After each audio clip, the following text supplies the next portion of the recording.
का हमारी लाइफ में क्या रोल होता है? और हमारा शरीर जो होता है पंच तत्वों से बनता है और ये पंच तत्व हमें भोजन से प्राप्त होते हैं। क्या उम्र के साथ में फूड पैटर्न चेंज होना चाहिए? जी हाँ, उम्र के साथ में हमारा फूड पैटर्न बदलना ही चाहिए। लेकिन 25 साल के बाद हमें हमारे भोजन की मात्रा को कम करना चाहिए, नहीं तो हम रोगी बनने की जो संभावना है वो बनी रहती है। उपवास से हमें बहुत ही लाभ प्राप्त होते हैं जो हमारा स्वास्थ्य बनाए रखने में बहुत मददगार साबित होते हैं। नमस्कार, D5 चैनल हिंदी देख रहे दर्शकों का मैं वंदना स्वागत करती हूं। आज हम एक बार फिर जुड़े हुए हैं डॉक्टर प्रताप राव देशमुख से। डॉक्टर देशमुख नासिक से हैं और चिकित्सा अधिकारी हैं। इन्होंने MBBS की है। डॉक्टर देशमुख, आपका बहुत बहुत स्वागत है हमारे इस प्रोग्राम में। धन्यवाद। सरकार ने न्यूट्रिशन सप्ताह घोषित किया है, तो इसी बारे में आज हम बात करेंगे। फूड का हमारी लाइफ में क्या रोल होता है? देखिए वंदना जी, मैंने पिछली बार भी वीडियो में बात किया था आपसे। जो भोजन है हमारा वो शरीर निर्माण का तत्व है। It is a body building material. और हमारा शरीर जो होता है प्राकृतिक चिकित्सा में जैसा बताया जाता है पंच तत्वों से बनता है और ये पंच तत्व हमें भोजन से प्राप्त होते हैं। जैसे कि पृथ्वी तत्व अनाज और दालों से प्राप्त होते हैं। जल तत्व जो होते हैं सब्जियों से प्राप्त होता है। अग्नि तत्व जो होता है वो फलों से प्राप्त होता है। वायु तत्व जो होता है वो पत्तियों से प्राप्त होता है। और आकाश तत्व हम उपवास से प्राप्त करते हैं। जब इन पंच तत्वों में संतुलन बनाए रहता है तब हम स्वस्थ रहते हैं। लेकिन जब इन पंच तत्वों में संतुलन बिगड़ जाता है हमारा स्वास्थ्य भी बिगड़ जाता है और हम रोगी बन जाते हैं। आधुनिक चिकित्सा भी बैलेंस डाइट को प्रमोट करती है, संतुलित आहार को प्रमोट करती है। इसलिए इन पंच तत्वों में संतुलन होना बहुत अनिवार्य है। और जो भोजन है वो हमारे शरीर निर्माण का तत्व है। यही उसका हमारे जीवन में इम्पोर्टेंस है। क्या उम्र के साथ में फूड पैटर्न चेंज होना चाहिए? जी हाँ, उम्र के साथ में हमारा फूड पैटर्न बदलना ही चाहिए। जैसे कि हम बचपन में जन्म के बाद काफी तेजी से हमारा ग्रोथ होता है, तो उस समय हमारी जो रिक्वायरमेंट रहती है पर केजी हिसाब से देखा जाए तो उस समय हमारी रिक्वायरमेंट बहुत ज्यादा होती है। उम्र के 25 साल तक हमारा शरीर बढ़ता है। इसलिए हमारी जो भोजन की जो रिक्वायरमेंट होती है, आवश्यकता होती है, वो ज्यादा होती है। लेकिन 25 साल के उम्र के बाद हमारे शरीर का बढ़ना बंद हो जाता है। यदि हम 25 साल के बाद भी वही भोजन करेंगे, उसी तरह भोजन करेंगे जो हमने 25 साल के पहले किया था, तो प्रायः हम रोगी बनने की पॉसिबिलिटी हो सकती है। इसलिए 25 साल के बाद हमारा भोजन पैटर्न बदलना चाहिए। और जो पुरुष होते हैं, पुरुषों में भोजन की मात्रा महिलाओं से ज़्यादा लगती है, क्योंकि पुरुषों का जो शारीरिक श्रम होता है वो ज़्यादा होता है। जो हार्ड वर्कर होते हैं उनको भी भोजन की मात्रा ज़्यादा लगती है। लेकिन जो सेडेंटरी वर्कर है, ऑफिस जॉब करते हैं, उनको भोजन की मात्रा कम लगती है। और जो महिलाएं हैं उन्हें गर्भावस्था में या लैक्टेशन पीरियड में भोजन की मात्रा ज़्यादा लगती है। इस तरह हमारा भोजन हमारे आयु के अनुसार हमारा भोजन पैटर्न बदलता है। लेकिन 25 साल के बाद हमें हमारे भोजन की मात्रा को कम करना चाहिए, नहीं तो हम रोगी बनने की जो संभावना है वो बनी रहती है। आइडियल डाइट सिस्टम क्या होना चाहिए? एकदम सही प्रश्न पूछा आपने। जो आदर्श भोजन प्रणाली है वो ऐसी होनी चाहिए कि हमें संतुलित आहार प्राप्त हो, हमारी जीवनी शक्ति बने रहे। इसके लिए हम आदर्श भोजन प्रणाली प्रमोट करते हैं जो मानसिक साधना पर आधारित है, जिसमें स्पिरिचुअल सिद्धांत है, आध्यात्मिक सिद्धांत है और उसे वैज्ञानिक आधार भी है। सुबह 12 बजे तक हम कुछ भी खाना पीना नहीं अलाउड है, क्योंकि सुबह 12 बजे तक हमारा शरीर डिटॉक्सिफाई करता है। इसलिए 12 बजे तक हम कुछ भी नहीं खाते पीते हैं।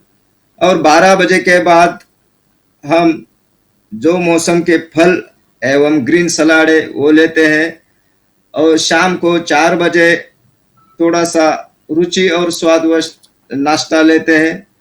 और रात को एक प्रमुख भोजन लेते हैं जिसमें सब्जियों की मात्रा 80% होती है, अनाज एवं दालों की मात्रा 20% होती है।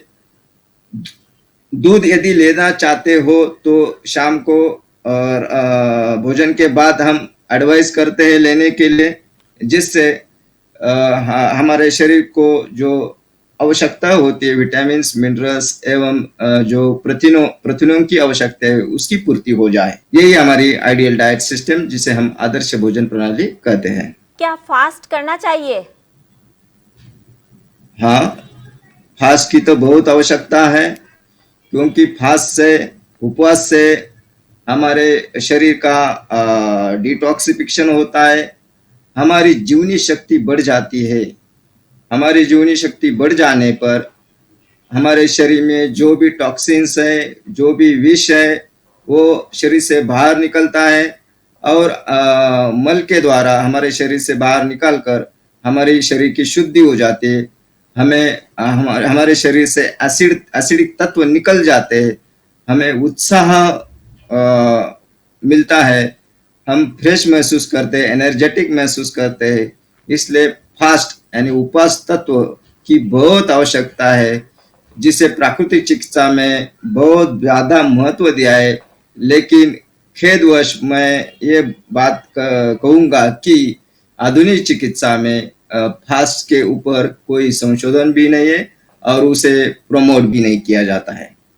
लंबे समय तक फास्ट करने यानी उपवास करने के बारे में आप क्या कहना चाहेंगे? करना चाहिए या नहीं करना चाहिए? लंबे अवधि के उपवास प्राय साल में 2 बार किए जाते हैं, जिसे आयुर्वेदा में ऋतु संधि बोलते हैं। एक होता है चैत्र नवरात्र और दूसरा होता है दशहरे के समय का जो नवरात्र होता है उस समय एक किया जाता है, फास्ट किया जाता है। तो 6 महीने में एक बार 9 दिन का फास्ट हम करते हैं, जिससे हमारी शरीर की पूरी शुद्धि हो जाती है। और डेली बेसिस पर हम 12 से 16 घंटे का उपवास करते हैं। जैसे कि रात को हमने 8 साढ़े 8 बजे खाना खाया, तो उसके बाद हम 12 बजे के बाद ही कुछ खाना खाते हैं, जिससे कि 16 घंटे का उपवास होता है। इसे हम अर्ध दैनिक उपवास बोलते हैं, अर्ध दैनिक उपवास बोलते हैं। तो लंबी अवधि का उपवास अलग होता है, उसमें 9 दिन का उपवास किया जाता है 6 महीने में एक बार। और उसमें 3 प्रकार किससे उपवास किया जाता है। कुछ साधक जो सिर्फ हवा पर उपवास करते हैं, कुछ साधक जो शहद नींबू पानी पर उपवास करते हैं, कुछ साधक जो फलों के जूस एवं पकी हुई सब्जी पर उपवास करते हैं। इस तरह से 3 प्रकार से उपवास किया जाता है। लेकिन इन तीनों भी उपवास में एक बात समानता है कि तीनों भी उपवासों में पृथ्वी तत्व का पूर्ण तरह से त्याग किया जाता है। जैसे कि दूध, अनाज एवं दालें, इनका पूरी तरह से त्याग किया जाता है। इस तरह से लंबे अवधि के उपवास से हमें बहुत ही लाभ प्राप्त होते हैं, जो हमारा स्वास्थ्य बनाए रखने में बहुत मददगार साबित होते हैं। आपका कहना है कि फूड जो है वो बॉडी बिल्डिंग मटेरियल है, तो फिर जब फास्ट करते हैं तो कमजोरी महसूस क्यों होती है? हमारे सिद्धांत के अनुसार फूड बॉडी बिल्डिंग मटेरियल है और सोर्स ऑफ एनर्जी कुछ अलग ही है, ऐसा हमारा आध्यात्मिक सिद्धांत बताता है। लेकिन प्राय साधक हमें एक सवाल पूछते हैं कि हम उपवास करते हैं तो हमें कमजोरी महसूस होते है, थकान महसूस होती है, ऐसा क्यों?